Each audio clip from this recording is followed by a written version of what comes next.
সোরা নুরুল ইসলাম, যাকে খালেদা জিয়া সরকারের সময় দুর্নীতি আর গুরুত্বপূর্ণ সরকারি নথি ষড়যন্ত্রের নীল নকশায় গোপনে কপি করার জন্য প্রধানমন্ত্রী কার্যালয় থেকে লাথি মেরে বের করে দেওয়া হয়েছিল, তাকে দুদকের চেয়ারম্যান করার পায়তারা করতেছে। কিন্তু খালেদা জিয়ার শাসনামলে প্রধানমন্ত্রীর কার্যালয়ে সাবেক সচিব ছিলেন নুরুল ইসলাম। জনপ্রিয় সাংবাদিক পিনাকি ভট্টাচার্যের আশঙ্কা অনুযায়ী তাকে দুদকের চেয়ারম্যান পদে বসানো না হলেও অভিযোগ উঠেছে দেশকে অস্থিতিশীল করতে নুরুলকে বিভিন্নভাবে ব্যবহার করছে একটি কুচক্রী মহল। নুরুল ইসলাম এত সাচ্চা যে প্রধানমন্ত্রী সচিবালয়ে থেকেও সে সরকারের বিরুদ্ধে অবস্থান নিতে পারে, সেই কারণে সে সেখান থেকে বিতাড়িত হয়েছিল। কিন্তু সত্যি হইল এই নুরুল ইসলাম সরকারের গোপনীয় আর রাষ্ট্রীয় স্পর্শকাতর ফাইল কপি কইরা জায়গা মতো পৌঁছাইতো। 2004 সালে গোপনীয়তা আইন লঙ্ঘনের অভিযোগে মামলা করা হয় নুরুল ইসলামের বিরুদ্ধে। তেজগাঁও থানায় মামলাটি দায়ের করে বিএসি।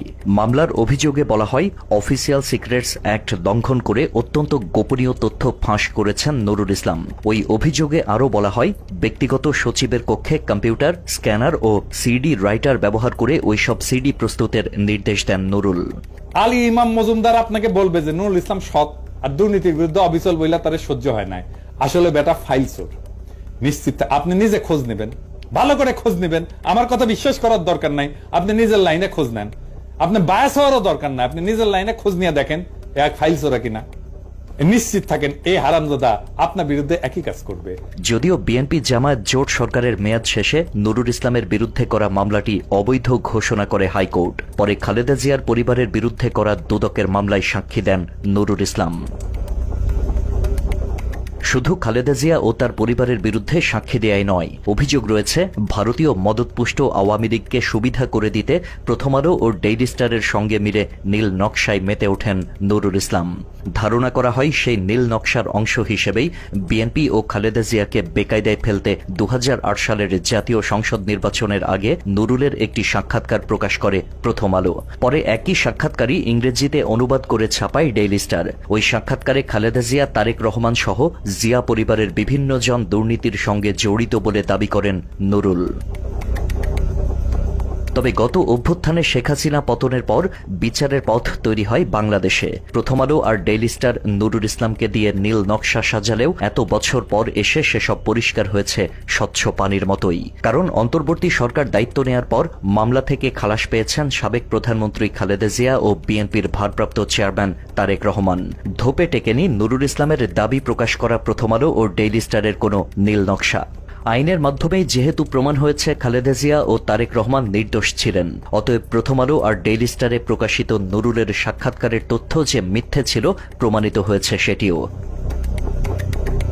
একই সঙ্গে খালেদা জিয়ার পরিবারের বিরুদ্ধে করা দুর্নীতির যে মামলায় সাক্ষী দিয়েছিলেন নুরুল ইসলাম, সেই মামলা থেকেও সম্প্রতি অব্যাহতি দেয়া হয়েছে খালেদা জিয়ার ভাই শামীম ইস্কান্দার এবং তার স্ত্রী কানিজ ফাতেমাকে।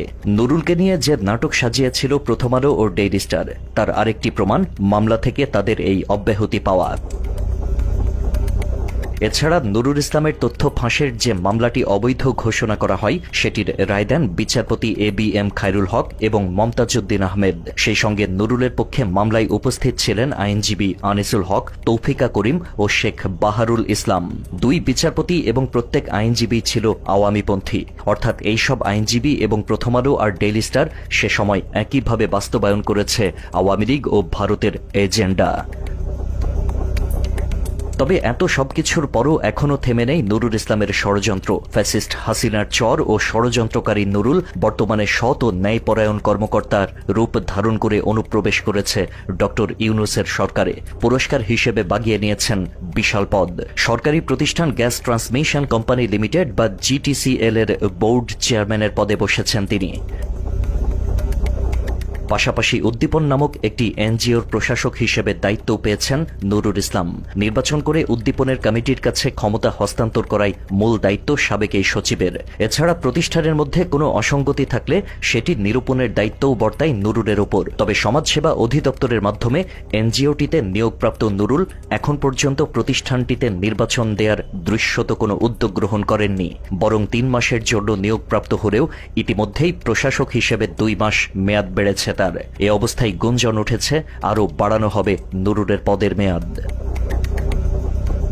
উদ্দীপনে এখন পর্যন্ত যেমন কমিটির নির্বাচনের উদ্যোগ গ্রহণ করেননি এনআই ইসলাম, তেমনি প্রতিষ্ঠানটির অভ্যন্তরীণ ঝামেলাও জিইয়ে রেখেছেন তিনি। 5 অগাস্টের পর উদ্দীপনের প্রধান নির্বাহী কর্মকর্তার পদ থেকে জোরপূর্বক অপসারণ করানো হয় বিদ্যুৎ কুমার বসু নামের একজনকে।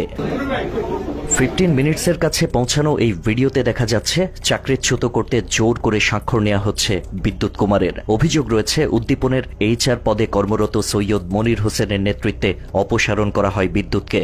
এমপ্লয়ীদের যে 3 জন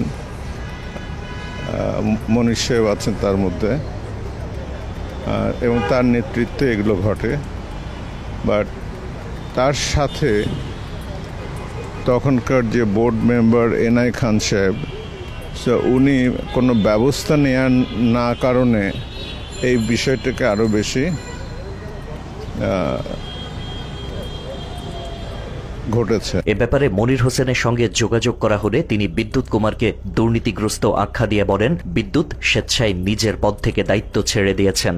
উনি রিজাইন করতেন আউট অফ জোনাল অ্যাকর্ড এবং স্যাটিসফ্যাকশন পরবর্তী বোর্ড মিটিং এ সর্বসম্মতিক্রমে গৃহীত হয়েছে এবং অনুমোদিত বোর্ডে রেজুলেশন আছে এমন। তারপরে এটা পরবর্তীতে আমাদের প্রশাসক মহোদয় আসছেন গভর্নমেন্ট থেকে নিযুক্ত প্রাপ্ত, উনি এসে উনি পেপারে বিজ্ঞপ্তি দিয়ে দিচ্ছেন যে তার সাথে যেন কোনো ফর্মাল এবং ইনফর্মাল কোনো কমিউনিকেশন এবং ট্রানজাকশন করা না হয়। পত্রিকা আসছে বাংলাদেশ অবজারভার এবং। তবে মনির হোসেন নিজেও দুর্নীতির সঙ্গে জড়িত এমন তথ্য দিয়ে উদ্দীপনের এক বোর্ড সদস্য জানান মনিরের স্ত্রীরও সংশ্লিষ্টতা রয়েছে উদ্দীপনের সঙ্গে।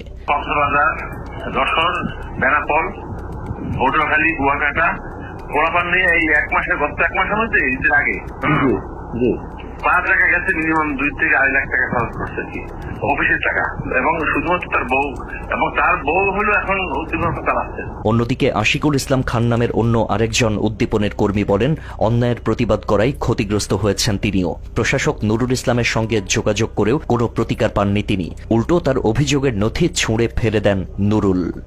HM নুরুল ইসলাম স্যার, ওনার কাছে আমি বহুবার গিয়েছি বিচারের আশায়, কিন্তু আমি লিখিত অভিযোগ করেছি, প্লাস ওনার সাথে আমি দেখা করারও চেষ্টা করেছি। উনি আমাকে সাক্ষাৎ তো দেয়নি নাই, বরং আমার কাগজটাকে উনি ছিঁড়ে ফেলছেন এবং আমার কোনো বিচারই করেননি। একই সঙ্গে HM নুরুল ইসলামকে বেঈমান আখ্যা দিয়ে তার বিচার দাবি করেন এই কর্মী। এছাড়া তার সঙ্গে ঘটে যাওয়া অন্যায়ের বিচারও চান উদ্দীপনের আশিকুল ইসলাম। উনি বাংলাদেশের সাবেক প্রধানমন্ত্রী বেগম খালেদা জিয়ার PS ছিলেন, ওনার সাথেই তো উনি বেঈমানি করেছেন। আসলে ওনার কাছ থেকে কতটুক ন্যায় বিচার পাবো সেটাই আমার কাছে প্রশ্নবিদ্ধ। আমি চাই ওনার যেন বিচার হয়, সঠিক বিচার হয়, এবং আমার সাথে যে মনির হোসেন এবং তার গংরা যে অন্যায় আচরণ করছে আমি সেটারও বিচার চাচ্ছি। অভিযোগ রয়েছে শেখ হাসিনার সাবেক PS নজরুল ইসলাম খানের সঙ্গে যোগ সাজসে দেশের নানা রকম অস্থিতিশীল পরিস্থিতি তৈরির চেষ্টা অব্যাহত রেখেছেন নুরুল ইসলাম। জানা যায় গত 5 অগাস্ট হাসিনার পতনের পর দেশ ছেড়ে ইংল্যান্ডে পালিয়ে গেছেন নজরুল ইসলাম বা NI খান। পালিয়ে গিয়ে সেখান থেকে নুরুলের দ্বারা ষড়যন্ত্র চালিয়ে যাচ্ছেন তিনি। অভিযোগ অনুযায়ী উদ্দীপনের বিদ্যুৎ কুমার দুর্নীতিগ্রস্ত হলেও তাকে জোরপূর্বক অপসারণের বিষয়ে কেন সঠিক সমাধানের উদ্যোগ নিচ্ছেন না নুরুল ইসলাম, কিংবা আশিকুল ইসলামের মতো কর্মীদের অভিযোগ কেন ছুঁড়ে ফেলে দিচ্ছেন তিনি, অথবা 3 মাসের জন্য দায়িত্ব নিলেও কেন মেয়াদ বাড়ানোর পাঁয়তারা করছেন বারবার, এসবের একটাই উত্তর দিচ্ছেন অনেকে। দায়িত্বে থেকে অন্তর্বর্তী সরকারকে প্রশ্নবিদ্ধ করতে চান তিনি। একই সঙ্গে আওয়ামী লীগ ও ভারতের এজেন্ডা বাস্তবায়নেও পরিকল্পনা চালিয়ে যাচ্ছেন।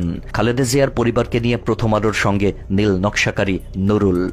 স্যার, আপনি তো জানেন আমি কারো পক্ষে কথা কই না, একমাত্র বাংলাদেশ ছাড়া, বাংলাদেশের জনগণ ছাড়া। আপনারে কই 1 সেকেন্ড সময় নষ্ট না করে আলী ইমাম মজুমদার, নুরুল ইসলাম আর ফজলুর রহমানদের এই মুহূর্তে বিদায় দেন পাছায় লাথি দিয়া। বেশি দেরি করলে কিন্তু সর্বনাশ হয়ে যাবে। এত সব কারণে নুরুলকে নিয়ে আগেই সতর্ক বার্তা দিয়ে রেখেছেন জনপ্রিয় সাংবাদিক ও রাজনৈতিক বিশ্লেষক পিনাকি ভট্টাচার্য। তবে অভিযোগ নিয়ে নুরুলের সঙ্গে যোগাযোগ করা হলেও ব্যস্ততার অজুহাতে কোনো তথ্য দেননি তিনি।